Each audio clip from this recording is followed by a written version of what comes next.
Hello, viewers and podcast listeners. You're tuning in at X-Raised, where knowledge meets inspiration in the intricate dance of industry evolution. My name is Miles, and I have the privilege to introduce our guest today, who's a beacon of hope and transformation for high performers struggling with addiction and burnout.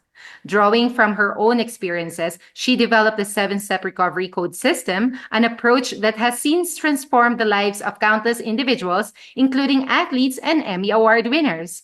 Her work is a testament to the power of personal transformation and the impact one can have by turning their struggle into a mission to help others. So let's get to know her more as we uncover her journey from the challenges she's faced to finding her breakthrough and becoming a sought after keynote speaker, podcast host, and of course, a leading recovery coach. So we're bringing to our stage Dr. Olubunmi. Hello, Dr. Hello. Olubunmi. Oh, thank you, Miles. Thank you very much for a lovely introduction.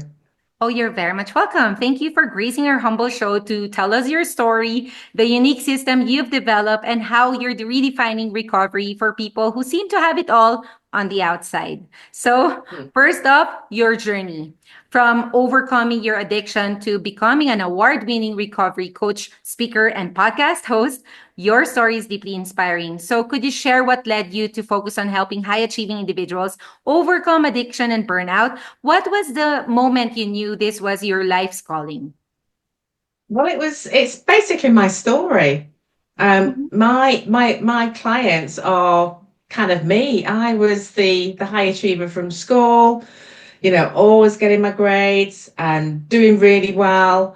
But there was always this sense of I had to keep achieving, and keep achieving. Uh-huh. There's always like felt like something was missing. I was very much kind of the outsider at school. I was the only black kid in the school.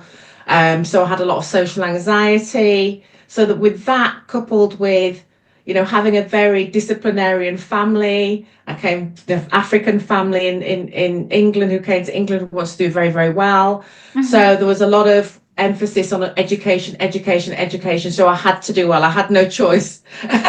But I went to a school that, I found very challenging, very intimidating. So I kind of buried my head very much in academics, working.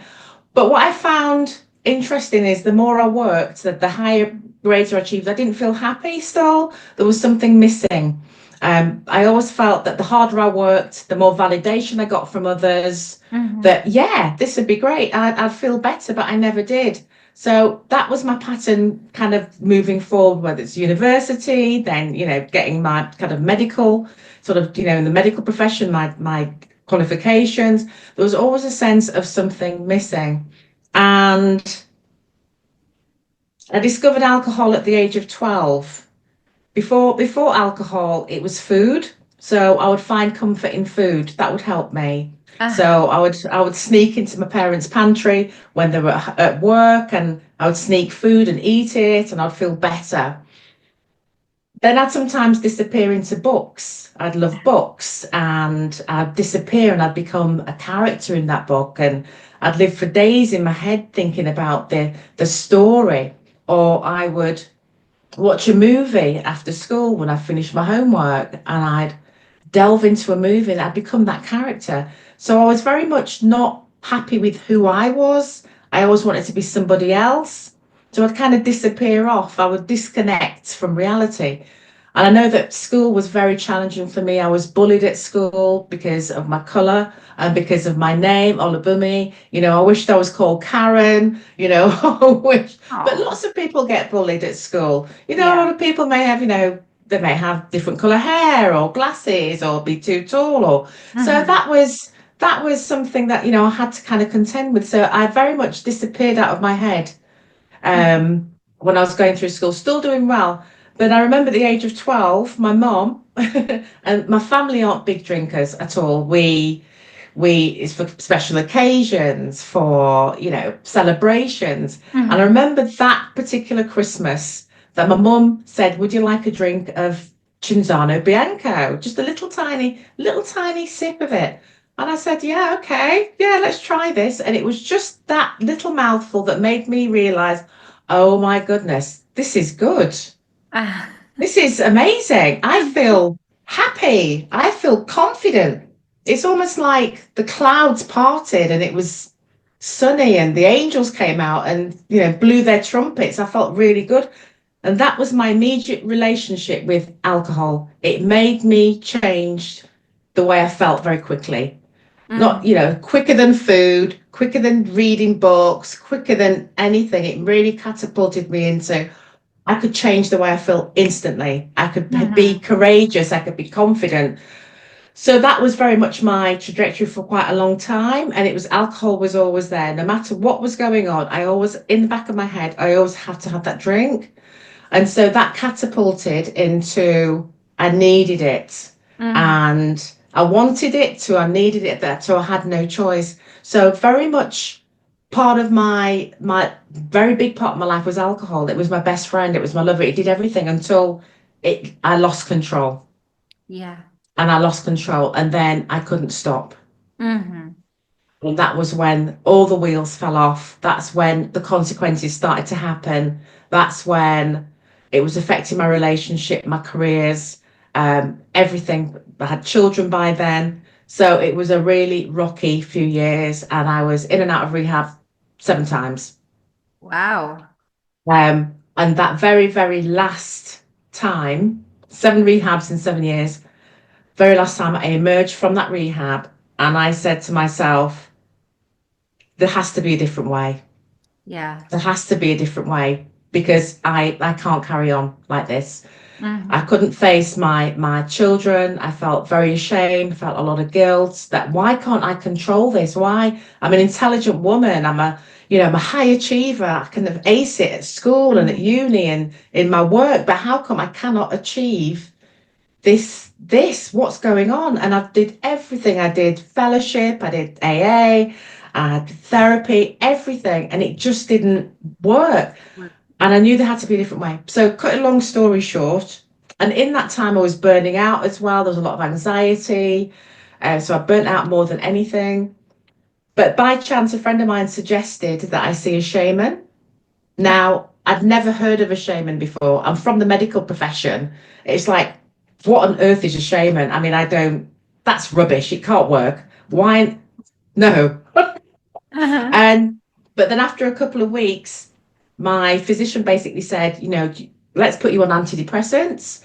And I said, no, I'm not going to go on anything because I know I am going to be addicted to that. So I just had an open mind, went to go and see the shaman, beautiful friend of mine today, and she worked on me. And something just said to me, gosh, this is amazing. The second session, I knew I was going to be okay. There was something deep down that said to me for the first time ever that I knew I was going to be fine, that everything's going to be okay, despite everything that was happening around me. You know, just all the consequences of my addiction were coming Mm-hmm. at me. I knew I was going to be fine. Yeah. And I'd never had that before. In all the rehabs, I never came out feeling that I was going to be okay. That deep, deep, visceral knowing that I was going to be okay. So I Mm-hmm. wanted to know what was in all of this. That was my big, big question. What is working? She's only done a few things on me and she's put some crystals on me and she's done this and that. But why is that working? Why do I feel good Mm-hmm. despite everything that's happening around me? First of all, I'm not drinking, but first of all, Yeah. I feel really good about myself. And and that's how it went. So I got very, very curious. And I thought, what is this? So I did my research, lots and lots of research over the years, and I started to realize and started to qualify in things like Reiki, spiritual response, Uh-huh. future life progression. So I did all of these ancient healing modalities and they worked. They seemed to work, and I Mm-hmm. mixed them and I blended them. I just thought, this is amazing because never ever had I felt so good, so free Mm-hmm. as I was experiencing this. It was like a transformation. Mm-hmm. I felt like the phoenix, like just risen from the ashes in a very just transformed. And that's what led me to just being very passionate about helping people, especially Mm-hmm. high achievers like myself, who was always working, trying to do, being successful, but something still missing, and then changing the way they feel with it, with addiction. It could be alcohol, it could be Mm-hmm. drugs, it could be shopping, it could Yeah. be It could be so many Work. different things. Work, exercise, Yeah. gaming, videos, hoarding. So that was me. That's it. That's what I'm going to do. So I kind of blended my profession, what I did, with starting to work on my kind of my method. And Your the more I experience. spoke about it, yeah, the more people came. And there were people from my profession, the people from the medical profession, from lawyers, and Mhm. I was just like, just experimenting. I was just having let's see what happens. Mhm. And statistics say, especially with entrepreneurs, that we have, and creatives and professionals. There's a Dr. Michael Freeman who did a report and research on the mental health issues of entrepreneurs. And it was startling knowing that entrepreneurs are 3 times more likely to have an addiction than the general population, that we're twice as likely to have depression, 6 more times more likely to have ADHD, 10 times more likely to have bipolar. So we are at a default in many ways. And Yeah. so that was that was it. That was it. And I Mhm. said, right, I'm here to try and help. Now, going through the therapies that I had in the rehabs and the traditional stuff, Mhm. it for me, it only went so far. I would stay sober for a while, and stay in recovery for, it could be months, it could be a year, 2 years, and then Yeah. I'd relapse and I would be back to square one again. It's almost like I hit a glass ceiling. So for me, that was kind of surface level Mhm. recovery. And I knew I needed something deeper. So with the work that I was doing, it was getting deeper and deeper, that I was becoming more of me. Yeah. It's almost like regaining the lost parts of myself that I'd Mhm. lost through, that was scattered through addiction. It was like I was finding myself again. Yeah. It's a work in progress. And it's a work in progress. And there's a Japanese saying called kingutsu, where there's a Japanese art where they put the broken pieces of a vase back together with Uh-huh. gold, Yeah. and that is actually more beautiful than when before it was broken. And that was kind of what I was doing with myself. It was like putting the pieces together, making peace with them, you know, all parts of me, whether it's good, bad, you know, Yeah. ugly. I'm putting them all together because that's me. So I Yeah. started to be able to trust myself again, I- reconnect at a really, really deep level, and that's what I wanted for everybody else, that they can reconnect with themselves at a deeper level so that they can, the world recognizes them as Mhm. them rather than, as Uh, just a high achiever, that they mhm. recognize you as you. So that was my big, big epiphany. Mhm. Well, the Yeah. important thing is to put everything together. I mean, regardless Yeah. of the pacing, the important thing is you're getting there bit by Yeah. bit, actually. And that's Yeah. a very powerful story, Dr. Lubunmi, because most of our toughest battles could really become the very foundation of our greatest success. And the way you turn Absolutely. and the way you turned your personal experience into this mission is very noble of you. I bet it served with a side of healing, which is why I thought of you. And I thought of asking you about the 7 step recovery code system that you developed. Could you walk us through the core principles of this system? How is it different from the more traditional rehab or recovery programs that many people might be familiar with? Yeah. Well, I love Bruce Lee's philosophy, and he's got a philosophy called Jeet Kune Do. And he Uh-huh. said that there is no one best way, there is no one best method, that you take bits of things that you resonate with you Mm-hmm. throw away the rest, and you blend it. Correct. And that's exactly what I did over the years, that I took bits of things that I really resonated with me, worked for me, discarded the rest and put it together. So mine is very, very bespoke. So it's a 7 step, but within the seven codes, I can mix and match according to my client.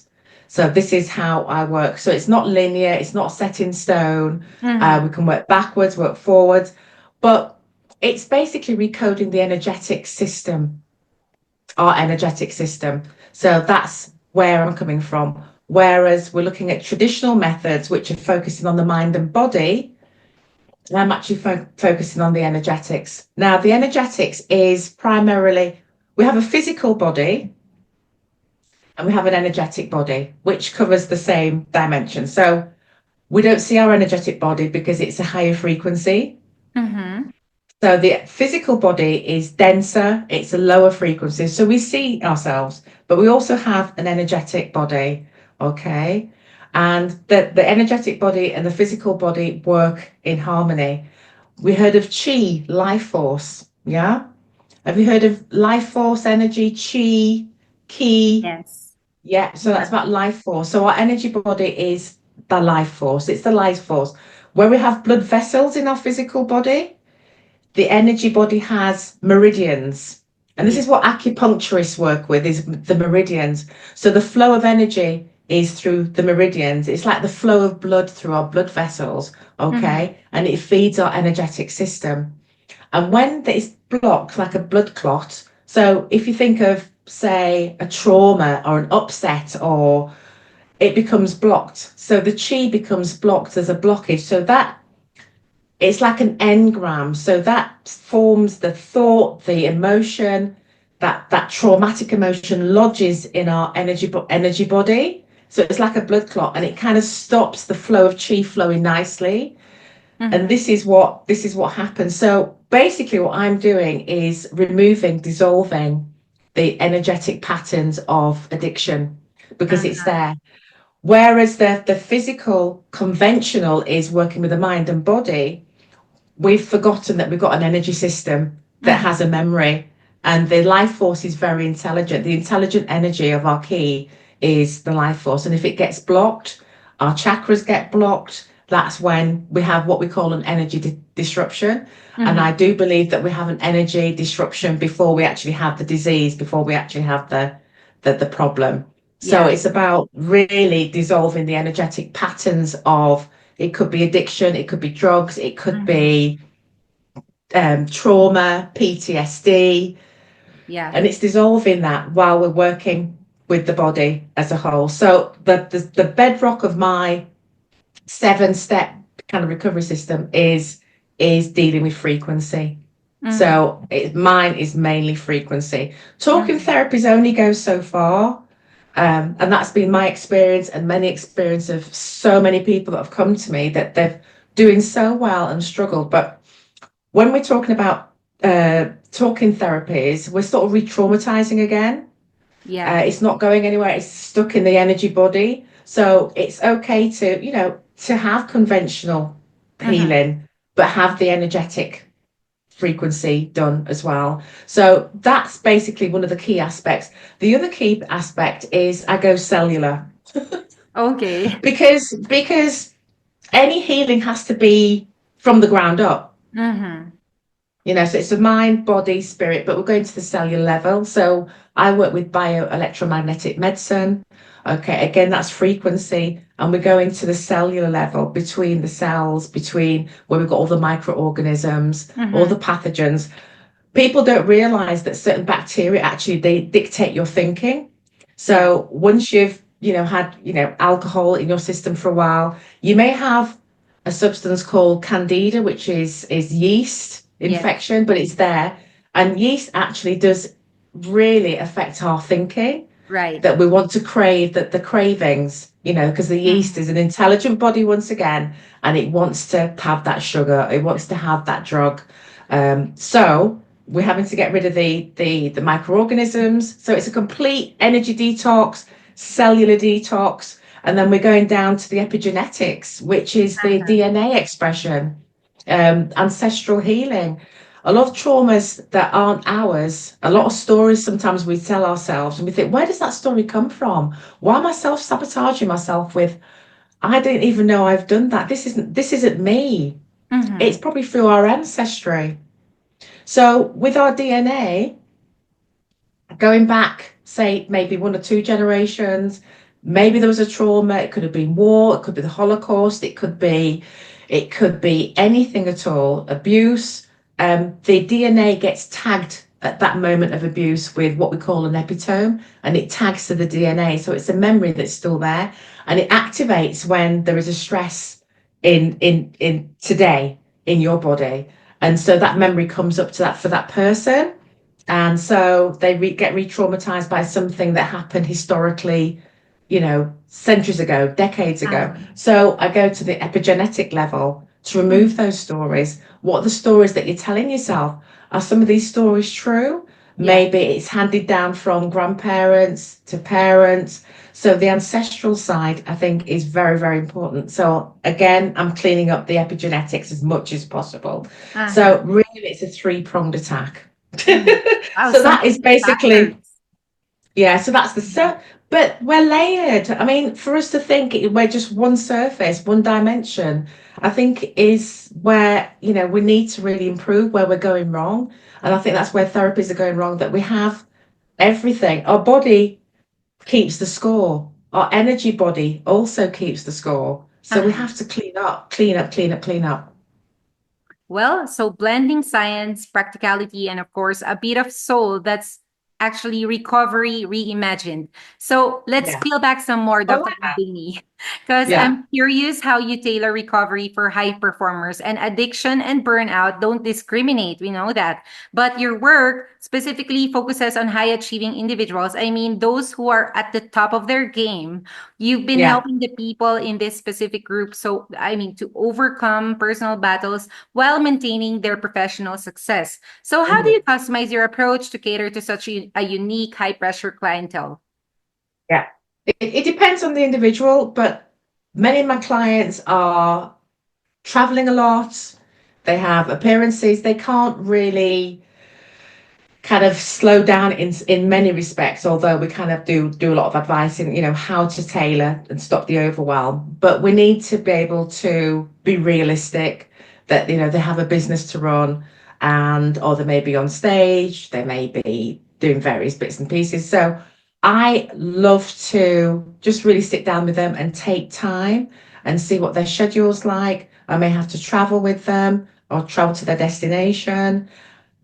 They don't like, because they're public, they don't like to be probably in a rehab. So we basically kind of go into like private home, their home. So it's a concierge service. So we kind of dedicate our team to work with them in their homes or a designated space, or we travel if it's international, we go with them. Mm. So it's very much, yeah, it's very much planned out, the whatever suits them as much as we possibly can.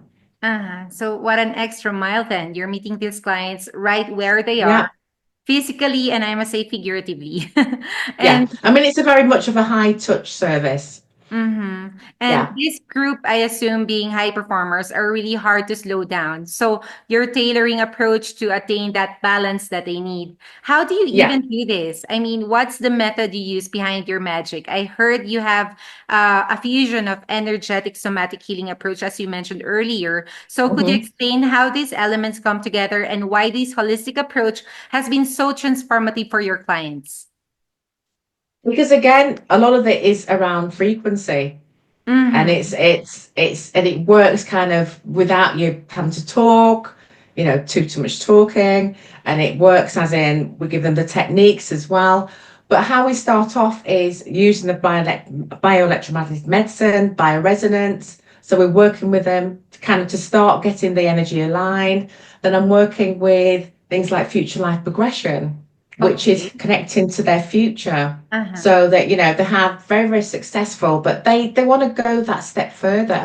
So we use future life progression to find out what their future selves looks like, how they talk, how they think, how they act, how they want to progress, and we use that to align with their present self. So the more they align with their future self, the stronger that connection is, the more things start to unfold. So again, that's quantum. That's kind of that's quantum healing. So Yeah. we're going through that procedure.